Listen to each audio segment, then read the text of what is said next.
Hi friends, this is Dr. Sajida, Sunshine Hospital, Madanpalli.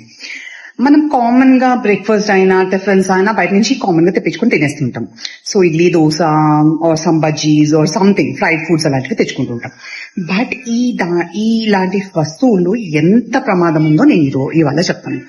So ఒక oil మనం ఒక first time fry చేసిన తర్వాత హై హీట్ లో ఫ్రై చేసిన దాంట్లో ఫుడ్ పార్టికల్ వచ్చినా ఒక రకమైన కెమికల్స్ రిలీజ్ అవుతాయి. ఈ ఆయిల్ నే మనం రిపీటెడ్ గా బాయిల్ చేసినప్పుడు టాక్సిక్ కెమికల్స్ రిలీజ్ అవుతాయి. ఈ కెమికల్స్ ఉన్న ఫుడ్ మనం తిన్నప్పుడు మన బాడీలో హార్మోన్స్ ఇంబ్యాలెన్స్, ఇన్సులిన్ రెసిస్టెన్స్ తగ్గిపోవడం అండ్ బ్లడ్ వెజల్స్ లో ఎథెరోస్క్లెరోసిస్ అంటే ప్లాక్స్ ఫామ్ అవ్వడం, క్లాట్స్ ఫామ్ అవ్వడం, మనకి స్ట్రోక్ వచ్చే ఛాన్స్ ఎక్కువ అవ్వడం, షుగర్ వచ్చే ఛాన్స్ ఎక్కువ అయిపోవడం, ఇన్ఫర్టిలిటీ, ఇవన్నీ ఇష్యూస్ ఎక్కువ అవుతాయి. సో ఈవెన్ మనం ప్యాక్డ్ ఫుడ్స్ తింటుంటాం, కొన్ని ప్యాకెట్స్ లో ఈ లేస్, చిప్స్ అలాంటివి, ఇవి కూడా మనకి అన్హెల్దీ ఆయిల్ లో చేసి ఉంటాయి. అందుకోసమే please try not to eat anything from out side.